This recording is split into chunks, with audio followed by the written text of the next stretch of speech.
Welcome to the Deep Dive. We connect the dots on complex research so you get the full picture fast. Today, we're diving deep, really deep, into some rigorous mathematical physics. We're looking at a novel framework called Qμ theory, and our mission today, well, it's pretty specialized, quite ambitious, frankly.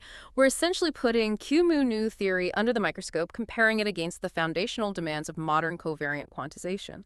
Specifically, we're using the Batalin-Vilkovisky formalism, BV, as our benchmark for the kind of mathematical rigor needed to consistently quantize any quantum gauge theory, especially one interacting with gravity. The big question is, can Qμ actually be quantized properly, or does it fall apart mathematically?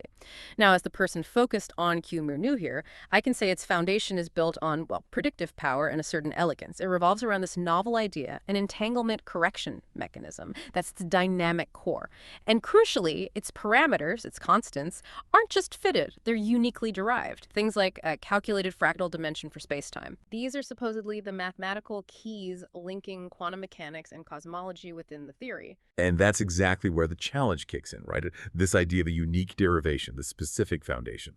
Because when you propose modifying space-time dynamics fundamentally, you're stepping into this intersection of geometry and quantum gauge theory, and it's incredibly strict. Any framework claiming fundamental status, especially at the quantum level, absolutely has to satisfy some non-negotiable rules. First, get rid of unphysical states, the infamous ghosts. Second, you have to manage infinities, the ultraviolet divergences. And third, you must maintain local gauge symmetry throughout the whole quantization procedure. No exceptions. In standard quantum gauge theory, achieving this, especially with tricky symmetries like diffeomorphism, invariance, and gravity, often needs some heavy-duty mathematical machinery. That's why we're bringing up BV. The standard BRST approach works fine for simpler theories, like Yang-Mills. But for complex cases, especially those with what we call open or reducible gauge algebras and general relativity as a prime example, you really need the full BV toolkit. BV provides this generalized, systematic way to handle any gauge theory using path integrals, making sure the quantum effective action respects the original classical gauge symmetry.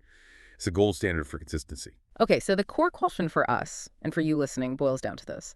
Does Qμ's unique structure, especially this entanglement tensor, somehow already incorporate these BV-level consistency requirements? Or, conversely, does its very foundation, this entanglement idea, maybe create new problems? Mathematical roadblocks when you try to quantize it rigorously?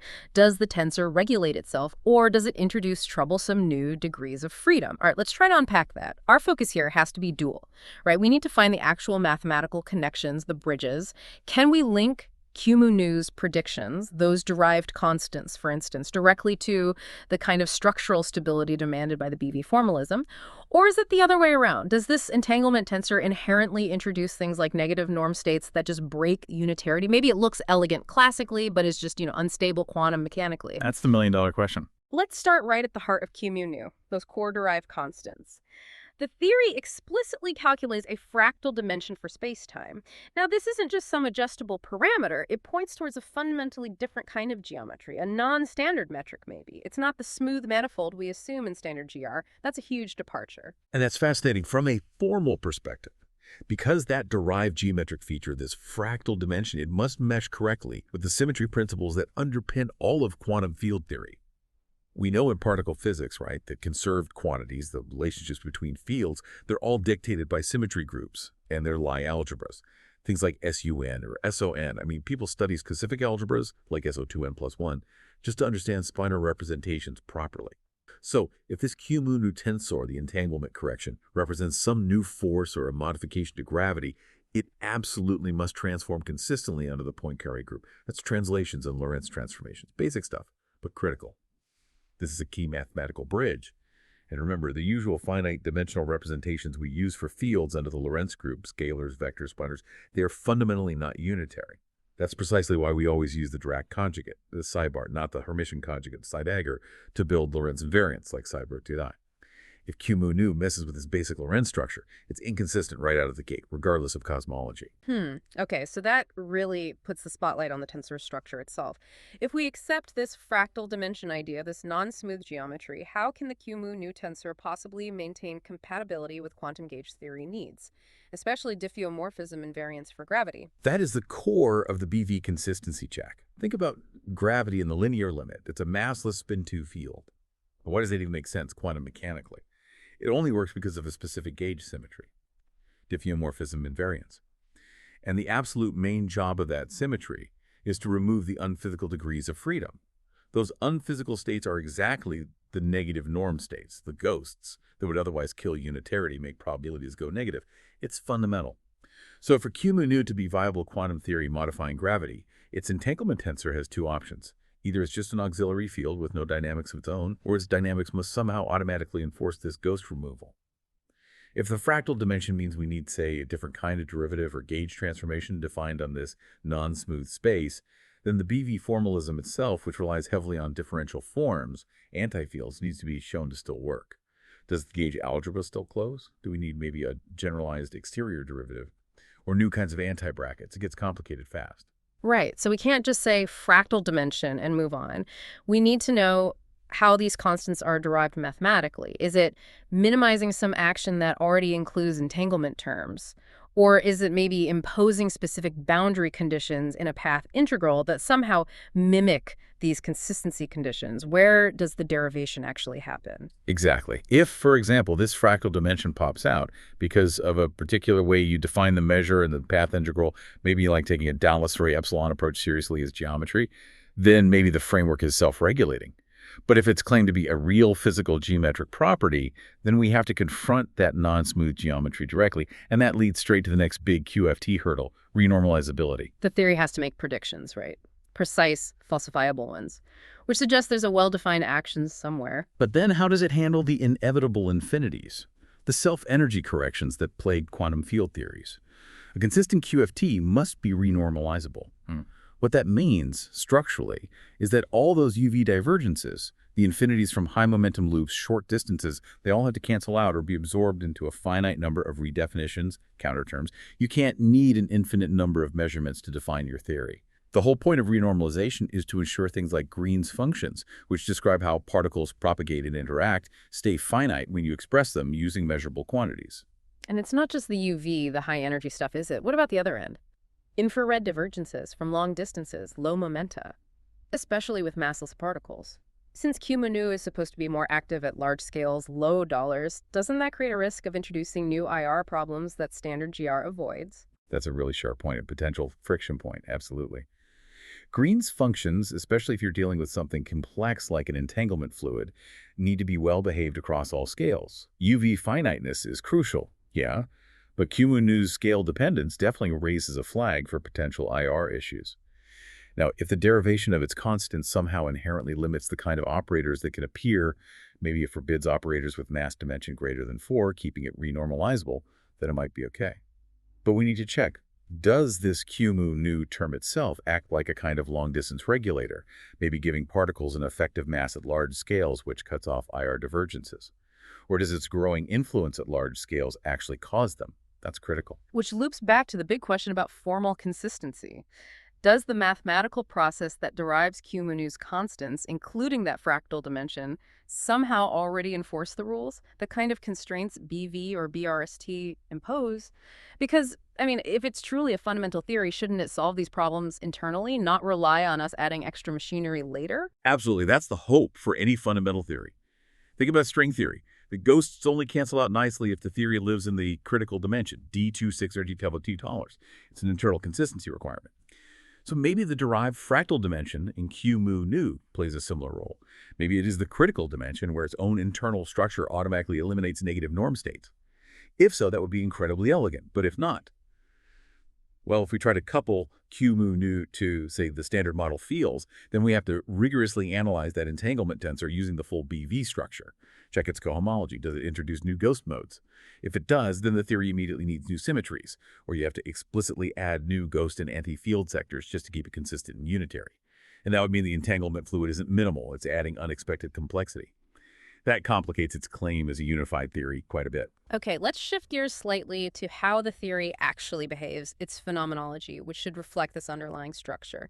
A key feature is this running coupling. Alpha, it depends on scale, the co-moving wave number $10 and also on time, or redshift 0, so alpha of 0, 0. And this running coupling creates this really important split in how the theory behaves. It's key to why it claims observational success. At small scales, high energy, large dollars, like inside the solar system or stars, is alpha of Color supposedly drops very close to zero, vanishes quickly. That's absolutely essential because it means Qμ just becomes general relativity in those regimes where GR is tested incredibly well. But then conversely, on large scales, galaxies, clusters, cosmology, the effects governed by alpha become significant. The entanglement correction kicks in. And that behavior, that scale dependence, it really echoes ideas from effective field theory, EFT, and the renormalization group. It's quite striking. The whole philosophy of EFT is that physics at very high energies, the UV details, shouldn't really affect the low energy description much. They should decouple. So the fact that Qμ effects are suppressed at high dollars, ensuring GR emerges at low energies or large distances relative to some cutoff, that's textbook EFT logic. The low energy theory, GR here, remains valid below some scale, regardless of the high energy details, as long as those details are associated with massive degrees of freedom you can integrate out. Qμ seems to be setting its own cutoff scale through this alpha coupling. It suggests the entanglement tensor might behave like some higher dimension operator in an EFT expansion, suppressed by a large mass scale at short distances. And then there's the fractal dimension aspect again. It suggests maybe we should be thinking about field propagation in a space that isn't an integer number of dimensions, which of course sounds a lot like dimensional regularization in standard QFT, where we calculate integrals in $d equals 4 epsilon otter dimensions as a mathematical trick to handle infinities. Right, but the claim here seems to be different. Qμ apparently promotes this fractal dimension from just a calculation tool to a physical derived property of spacetime itself. If that's true, it forces a fundamental rethink of how fields propagate. The Feynman propagator, the Green's function that describes force exchange, depends critically on the spacetime dimension. If the dimension is fractal, maybe the spectral dimension relevant for random walks or diffusion is different from the geometric dimension. That could drastically alter how Green's functions behave and maybe even how divergences cancel. Applying the BV formalism here would be non-trivial. You'd need to define the path integral measure itself in a way that's consistent with this fractal geometry. That's a major theoretical step. This scaling behavior and the underlying mechanism lead to this picture of an entanglement fluid. It's described as modifying the standard cosmological background, making it different from lambda CDM. So it's not just another dark energy component. It's framed as a contribution to the stress energy tensor arising from quantum entanglement on cosmological scales. Yeah, and that entanglement fluid description immediately brings to mind analogies with complex interacting quantum systems, especially systems at non-zero temperature, like Bose-Einstein condensates, BECs, or maybe even quantum liquids. In a BEC, you have huge numbers of particles all dropping into the lowest energy state, creating a macroscopic quantum state described by a single wave function. The entanglement fluid sounds like it might be suggesting a similar kind of collective quantum behavior, but operating across the cosmos. In condensed matter, we analyze these systems using Green's functions. They tell us everything: momentum distributions, correlations, how the system responds. The entanglement fluid, if it's real, must influence cosmic structure in a similar way. If you think of it as a quantum condensate, then its large-scale excitations, its sound modes or phonons, should determine its equation of state, which in turn dictates how cosmic expansion is modified. And apparently there's specific numerical backing for this within the Qμ papers. They report a very tight correlation between matter density fluctuations, delta rho over rho, and the logarithm of the baryon to entropy ratio, which they call S impent. The measured slope, B, is found to be very close to 1. $d is approximately $1.00 plus or minus 0.08. That kind of tight numerical link, if robust, is intriguing. It connects a macroscopic structure formation measure, delta rho over rho, directly to a fundamental statistical quantity, entropy, S ent. It really does smell like the physics of superfluids or superconductors. In superconductivity, Cooper pairs form, creating a macroscopic quantum state. The system's response to, say, magnetic fields is then governed by statistical mechanics and quantum coherence, not just classical E&M. So for the entanglement fluid, this suggests its dynamics aren't just about geometry. They're tied to thermodynamics, to quantum entanglement entropy. If it is behaving like a quantum liquid, then its properties, Green's functions, correlation lengths, maybe critical exponents, near-phase transitions, should be calculable directly from Qμ's fundamental parameters, like that fractal dimension. And this is where maybe BV formalism could come in again, but perhaps in a non-standard way. Not just for gauge fixing, but maybe analyzing the path integral for the entanglement fluid itself to find on this potentially weird background, checking the stability of its own correlation functions. Okay, building on that foundation, the scale-dependent coupling, the entanglement fluid Qμ makes a very specific quantitative prediction about cosmology, one that tackles the biggest tension we have right now, the Hubble constant discrepancy. It predicts $H$ should be about 68.2 kilometers per second per megaparsec. And the mechanism behind this is interesting. It's not changing early universe physics drastically. Instead, the entanglement effects modify the expansion history primarily in the late universe. This change alters the calculated size of the sound horizon, the standard ruler imprinted on the cosmic microwave background, the CMB. By changing that ruler's inferred size, it brings the early universe CMB measurement of $H$ into line with late universe measurements from things like supernovae. So it pins the blame for the Hubble tension squarely on new physics active late-time this entanglement fluid, not on systematic errors or some exotic early dark energy. Right, but reconciling H dollars is only half the battle. It has to do it without messing up everything we know about the early universe, which is a lot.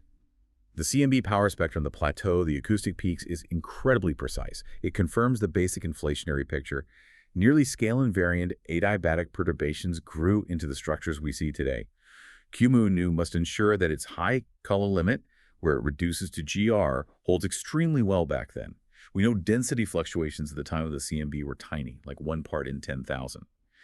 If Qμ's modifications start too early or affect the wrong scales, it could easily ruin the measured spectral tilt, none sub dollars, or the overall amplitude of fluctuations. The CMB data is very constraining. So that transition scale, this tub hammer of where Qμ starts to deviate from GR, it has to be very carefully placed, only kicking in significantly at low redshift in the low momentum large-scale regime. That transition point is really the key observable feature. And beyond cosmology, Qμ reportedly makes other specific testable predictions in the quantum gravity realm. Things like modified gravitational wave dispersion and these logarithmic corrections to black hole entropy. These are sharp, falsifiable claims. Let's focus on the black hole entropy one. Logarithmic corrections meaning the entropy isn't just proportional to the area A, but more like $8 plus something times log that usually signals some underlying quantum structure, some counting of microstates interacting with the geometry. Yes, exactly. Predicting log corrections is a big deal for formal geometry. These terms often arise when you try to properly account for quantum fluctuations or microstates near a horizon. It suggests a modification to the local manifold structure right there. When we delve into the complex geometry potentially needed for quantum gravity backgrounds, we often use tools like the Kähler form, omega, or the Ricci form, omega mu nu. The Ricci form is particularly relevant. It's a mathematical object, a closed two form, that defines something called the first Chern class, which is a topological invariant. It doesn't change under smooth deformations. If Qμ's quantum effects are modifying the geometry near the horizon to produce log corrections, it might be doing so by altering these geometric invariants. Maybe it's introducing quantum topological effects like a non-trivial first Chern class right at the event horizon boundary. And the BV formalism, with its heavy use of differential forms, would be the natural, rigorous framework to analyze how adding this Qμ tensor actually impacts these topological quantities when a horizon is present. Okay, but these are very theoretical predictions. We need to check them against actual observations, especially from gravitational waves now. We have data, like from the merger GW25011N. That data seems to confirm that when black holes merge, even after being strongly disturbed, the final object settles down very quickly into the standard Kerr black hole solution. The ringing frequencies match Kerr quasi-normal modes, and the final area is larger than the initial areas, consistent with Hawking's area law. And that observational fact provides a very strict boundary condition for Qμ. If the theory predicts modified gravitational wave dispersion, that modification had better be incredibly small, essentially negligible, in the strong gravity regime of a merger. People have analyzed the post-merger ring-down phase. The constraints on deviations from the frequencies predicted by the Kerr solution are already quite tight. Something like deviations must be below roughly 30%, maybe even tighter now. So Qμ's modifications have to be consistent with that. Any change to the geometry or wave dispersion caused by the entanglement fluid must essentially vanish near the black hole, allowing the remnant to look exactly like Kerr. Otherwise, LIGO and Virgo data would have already ruled it out. The scale-dependent coupling must ensure GR recovery even in these extreme merger environments. All right, let's wrap up this deep dive. Qμ theory offers this unified picture. It starts from derived constants, uses an entanglement mechanism, and aims to connect quantum structure with cosmology. It offers a concrete fix for the Hubble tension, predicting H$ around $68.02, and claims to do this while still matching all other gravity tests because its effects are scale-dependent, switching off at high energies where GR is well tested. The conceptual structure is certainly appealing, quite elegant in a way. But as we've discussed, the crucial next step, the real test, is verifying its mathematical soundness against the rigorous standards of quantum field theory. That means the BV consistency check. We need to really dig into the entanglement tensor Qμ within the BV framework's anti-field structure. We need proof that it doesn't introduce ghosts, those negative norm states, and that the theory can actually handle its UV divergences, achieving finiteness. If it can pass those tests, quantizing this tensor field, potentially on a fractal manifold, without fatal inconsistencies, then its elegance would be backed by solid mathematical footing. That would make it a very serious contender. Indeed. So let's end with a question for you, the listener. If Qμ is right about Tₘₙ roll, if there really is a new dynamical component affecting the late universe, what specific observation could definitively map out the evolution of this entanglement scale, cos-CZ, over cosmic time? Because tracking that transition scale, the point where the universe supposedly switches from GR-like behavior to Qμ dynamics, seems like the most direct way to test the theory's influence on cosmic history. Maybe precision mapping of baryon acoustic oscillations at different redshifts, or detailed analysis of the galaxy power spectrum's shape. That feels like the observational frontier for this idea. That's the test.